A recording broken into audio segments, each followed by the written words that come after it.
అతని పని తీరు ఎలా ఉంటుంది, ఇటువంటి చాలా విషయాల మీద ఆధారపడి ఉంటుంది.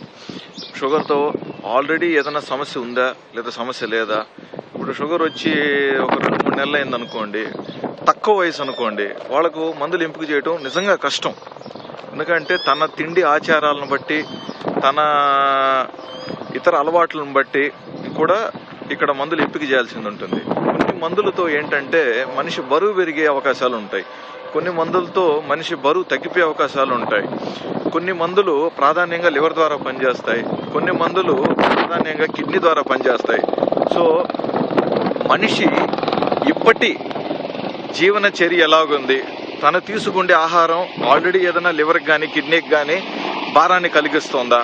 ఒకవేళ అలా కలిగిస్తున్నట్లయితే మనము మందులని ఆ కుటుంబానికి కాకుండా వేరే కుటుంబానికి తగినట్టుగా ఎంపిక చేయాలి. సో అటువంటిప్పుడు పేషెంట్తో డిస్కస్ చేయాల్సిన అవసరం ఉంటుంది.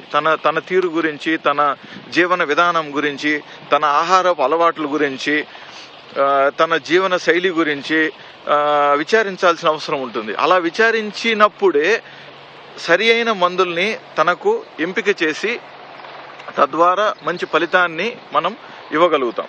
కాబట్టి తొందరపడితే డయాబెటీస్ వైద్యంలో కుదరదు. ఇంకొక ముఖ్యమైన పాయింట్, మాత్రలు ఆహారపు ముందు తీసుకోవాలన్నా లేదా ఆహారం తర్వాత తీసుకోవాలన్నా అది ఖచ్చితంగా డాక్టర్ డిసైడ్ చేస్తారు. ఒకలాంటి మందు ఒక వ్యక్తికి ఆహారం ముందు ఇవ్వాల్సిన అవసరం ఉంటుంది, అదే మందు ఇంకొక వ్యక్తికి ఆహారం తర్వాత ఇవ్వాల్సిన అవసరం ఉంటుంది. ఒక వ్యక్తికి ప్రొద్దున పూట ఇవ్వాల్సిన అవసరం ఉంటుంది, ఒక వ్యక్తికి రాత్రి ఇవ్వాల్సిన అవసరం ఉంటుంది.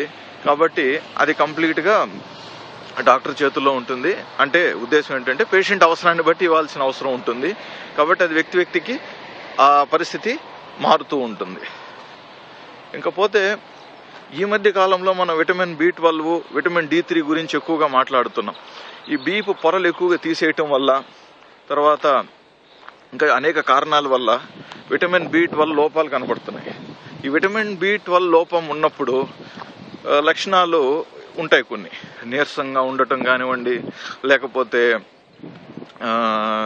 కొంచెం న్యూరోపతి సిమ్టమ్స్ ఇలాంటివి కూడా ఉంటాయి. సో విటమిన్ B12 కూడా టెస్ట్ చేయాల్సిన అవసరం ఉంటుంది.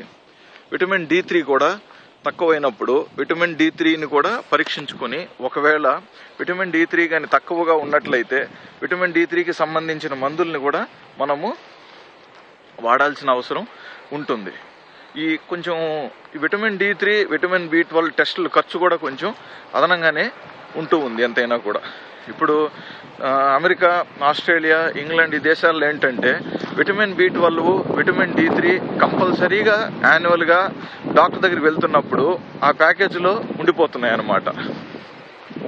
మనకు ఇవి ఖర్చు ఎక్కువగా ఉండటం వల్ల పేషెంట్ ప్రత్యేకంగా తను రిక్వెస్ట్ చేసి ఈ టెస్టులు రాయించుకొని చేయించుకోవాల్సిన అవసరం ఉంటుంది. అందరూ చేయించుకోలేరు కాబట్టి ఈ B12, D3 తగు మోతాదులో, కొంచెం మోతాదులో మనం అందరికీ రాయటం జరుగుతూ ఉంది. స్పష్టంగా పలానా వారికి రాయాలా లేదా టెస్టులు అవసరం ఉన్నప్పుడు చెప్తాం, వాళ్ళు చేసుకున్నప్పుడు తగు మోతాదులో వాడాల్సిన అవసరం ఉంటుందన్నమాట. ఇది వీటికి సంబంధించిన విషయాలు.